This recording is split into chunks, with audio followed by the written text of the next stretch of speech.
ഇന്നലെ ഞാൻ വൈകുന്നേരം 5 മണി 6 മണി വരെ ഞാൻ ഹോസ്പിറ്റലിലുണ്ടായിരുന്നു. എൻ്റെ ഒരു കമ്മിറ്റിക്ക് തെളിവ് കൊടുത്തുണ്ട്. തിങ്കളാഴ്ചയും ഇത് തെളിവുകളെല്ലാം കൊടുത്തിരുന്നു.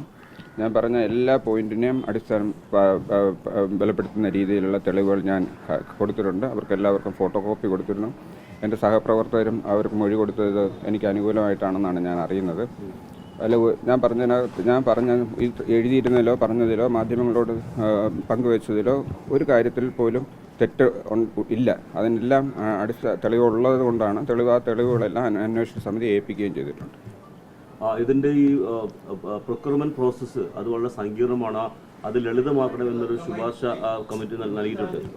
അതെ, അതിൽ അംഗർ കമ്മിറ്റിയുടെ അവസാന ചോദ്യം അതായിരുന്നു, എന്താണ് താങ്കൾക്കുള്ള നിർദ്ദേശങ്ങൾ എന്ന്. ഞാനത് നിർദ്ദേശങ്ങൾ പറയുക മാത്രമല്ല, A4 സൈസിലുള്ള 2 പേജ്, അത് 4 പേജ് അതിനകത്ത് നിറയെ അതിന് അത്യാവശ്യമായിട്ടുള്ള കാര്യങ്ങൾ ഞാൻ എഴുതി കൊടുത്തിട്ടുണ്ട്. അത് എൻക്വയറി റിപ്പോർട്ടിൽ ഉണ്ടാവണം, അതിൻ്റെ കൂടെ അത് വെക്കണം. ഞാൻ നാളെ ഈ സർവീസിലില്ലെങ്കിലും അത് നടപ്പിലാക്കണം എന്നുള്ളൊരു അപേക്ഷ ഞാൻ അതിലൂടെ കൊടുത്തിട്ടുണ്ട്.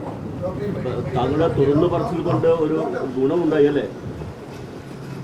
തീർച്ചയായിട്ടും പ്രയോജനം ഉണ്ടായല്ലോ. അന്ന് ഓപ്പറേഷൻ മാറ്റിവെച്ച രോഗികൾ ഇന്ന് ഡിസ്ചാർജ് ചെയ്ത് പോവുകയാണ്. അവർ ഡിസ്ചാർജ് ചെയ്യുന്ന സമയത്ത് അവർ എന്നെ വന്ന് കണ്ട്, എന്നെയും എൻ്റെ സഹപ്രവർത്തകരെ കണ്ട് ഒന്ന് തൊഴുത് ഒരു പുഞ്ചിരി തന്നിട്ടാണ് പോകുന്നത്.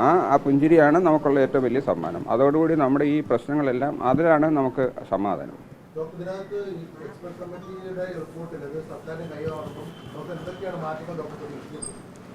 ധാരാളം മാറ്റങ്ങൾ എഴുതിയിട്ടുണ്ട്. ധാരാളം കാര്യങ്ങൾ ഞാൻ അവരോട് പറഞ്ഞിട്ടുണ്ട്. ഇന്നത്തെ മാതൃഭൂമി ഞാൻ വായിച്ചിരുന്നു. മാതൃഭൂമിയിൽ അതിൽ ഒരുപാട് കാര്യങ്ങൾ മാതൃഭൂമിയിൽ എഴുതിയിട്ടുണ്ട്. ഞാൻ പറഞ്ഞ അതേ അക്ഷരം പ്രതിയാണ് അതിൽ എഴുതിയിരിക്കുന്നത്.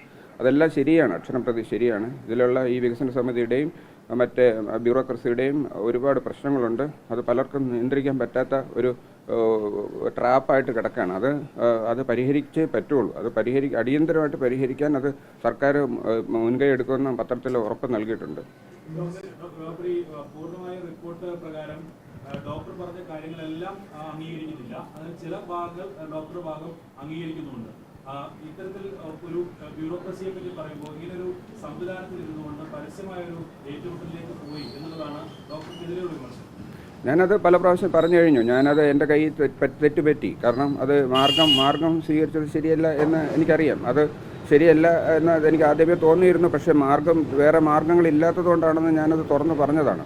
അപ്പോൾ ഞാനത് തെറ്റിപ്പോയി. എൻ്റെ കയ്യിൽ നിന്ന് അത് അല്പം തെറ്റുപറ്റി. കാരണം ഞാൻ ഒരു പോസ്റ്റ് ഇട്ടപ്പോൾ ഞാൻ ഇത്രയും പ്രതീക്ഷിച്ചില്ല.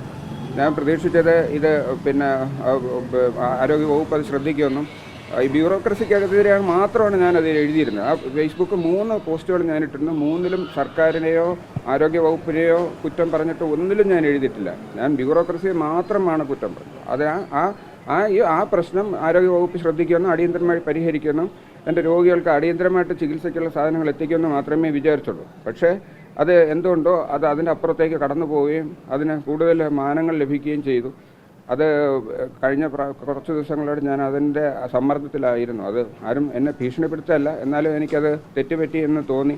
കാരണം കൂടുതലും അത് അഫക്റ്റ് ചെയ്തത് 3 പേരെയാണ്. അന്ന് മുഖ്യമന്ത്രി, 2 ബഹുമാനപ്പെട്ട ആരോഗ്യവകുപ്പ് മന്ത്രി, പിന്നെ പാർട്ടി CPM. ഇവർ 3ഉം എന്നും എന്നോടൊപ്പം നിൽക്കുകയും എനിക്ക് സപ്പോർട്ട് തരികയും എപ്പോഴും എൻ്റെ കൂടെ നിന്നിട്ടുള്ള 3 പേരാണ്. എനിക്ക് ബഹുമാനപ്പെട്ട മുഖ്യമന്ത്രിയും ബഹുമാനപ്പെട്ട ആരോഗ്യവകുപ്പ് മന്ത്രിയാണ് എന്നെ കോട്ടയത്തു നിന്ന് ഇങ്ങോട്ടേക്ക് ട്രാൻസ്ഫർ ചെയ്ത്, ഞാൻ റിക്വസ്റ്റ് പോലും ചെയ്യാതെ എന്നെ ഇവിടെ ട്രാൻസ്ഫർ ചെയ്ത് കൊണ്ടുവരികയും ഇവിടെ ആവശ്യമായിട്ടുള്ള സഹായ സഹകരണങ്ങൾ ചെയ്തത്. അവർക്കെതിരെ ഈ പോസ്റ്റ് ഉപയോഗിക്കുന്നത് കണ്ടപ്പോൾ എനിക്ക് വേദനിച്ചില്ല. ഇന്നലെ ഞാനത് മാധ്യമങ്ങളോട് പങ്കിട്ടിരുന്നു. ഇത് ഞാൻ ശിക്ഷയിൽ നിന്ന് രക്ഷപ്പെടാനെന്നുള്ള ഒരു അടവായിട്ടോ തന്ത്രമായിട്ടോ കരുതരുത്. ഇത് ഞാൻ ആത്മാർത്ഥമായിട്ട് തന്നെ പറയുന്നതാണ്. ഇപ്പോൾ വിദഗ്ധ സമിതി പറഞ്ഞിരിക്കുന്നത് നിലവിലെ സാഹചര്യത്തിൽ താങ്കൾക്കെതിരെ ഒരു നടപടി ആവശ്യമില്ല എന്നാണ് റിപ്പോർട്ട് പറയുന്നത്. പക്ഷേ ഈ FB പോസ്റ്റ് ഇത്തരത്തിൽ തുറന്ന് പറച്ചിൽ നടത്തിയതുകൊണ്ട് സർക്കാരിൽ നിന്ന് എന്തെങ്കിലും നടപടി താങ്കൾ പ്രതീക്ഷിക്കുന്നുണ്ടോ? അങ്ങനെ ഭയമുണ്ടോ? ഇല്ല, ഭയം ഇല്ല എന്ന് ഞാൻ നേരത്തെ പറഞ്ഞല്ലോ. കാരണം നമുക്കത് ഇപ്പോൾ ഒരു ഡോക്ടർ എന്നുള്ള നിലയ്ക്ക് നമുക്ക് അങ്ങനെ ഭയക്കേണ്ട കാര്യമില്ല. നമുക്കിപ്പോൾ ഒരു ജോലി അല്ലെങ്കിൽ വേറൊരു ജോലി നമുക്ക് കിട്ടും. അതുകൊണ്ട് ഭയമില്ല. പക്ഷേ എനിക്ക് കൂടുതലും ഞാൻ ഗവൺമെൻറ് സെക്ടർ സെലക്ട് ചെയ്തതെന്ന് പറഞ്ഞു കഴിഞ്ഞാൽ എനിക്ക് പ്രൈവറ്റ് സെക്ടറിലൊക്കെ അല്ലെങ്കിൽ വിദേശത്തെ ജോലി കിട്ടാത്തതുകൊണ്ടല്ല. എനിക്ക് ഗവൺമെൻറ് സെക്ടറിലിരുന്ന ഒരു പർട്ടിക്കുലർ നമ്മുടെ സാമാന്യ ജനങ്ങൾക്ക് ആവശ്യമായിട്ടുള്ള അവർക്ക് കെയർ കൊടുക്കുക എന്നുള്ള ഒരൊറ്റ ഉദ്ദേശത്തോടു കൂടിയാണ് അത്. എനിക്ക് ആ സാധ്യമാകാതെ വന്നു കഴിഞ്ഞാൽ അതിലത്ര ഉള്ളൊരു പ്രയാസം മാത്രമേ ഉള്ളൂ. അല്ലാതെ എനിക്ക് ജോലി നഷ്ടപ്പെടുമെന്നോ വരുമാനം പോകുമെന്നോ എന്നുള്ള ഭയമല്ല.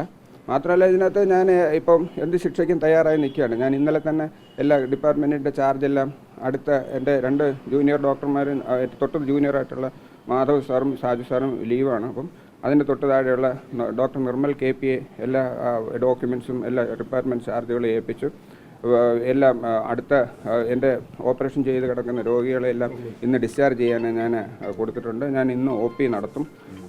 പിന്നെ കഴിഞ്ഞ 2 ആഴ്ച മുമ്പ് ഞാൻ തന്നെ ചെയ്ത ട്രാൻസ്പ്ലാന്റ് ചെയ്ത കിഡ്നി ട്രാൻസ്പ്ലാന്റ് ചെയ്തിരുന്ന രോഗി വളരെ സുഖമായിട്ട് പോയി. ഞാൻ അവനെ വിളിച്ച് ഇന്നലെ അവൻ്റെ സുഖവിവരങ്ങളൊക്കെ ചോദിച്ചിരുന്നു. അവൻ വളരെ സുരക്ഷിതനായിരിക്കുന്നു പറഞ്ഞതിൽ എനിക്ക് സന്തോഷമുണ്ട്. പിന്നീട് എല്ലാ കാര്യങ്ങളും ബാക്കി ഡിപ്പാർട്ട്മെൻറ്റ് ചാർജുകളും എൻ്റെ താക്കോലും ഒക്കെ അടുത്ത ഡോക്ടറെ ഏൽപ്പിച്ചിട്ടാണ് ഞാൻ ഇന്ന് നിൽക്കുന്നത്. എൻ്റെ ശിക്ഷയ്ക്കും തയ്യാറാണ്.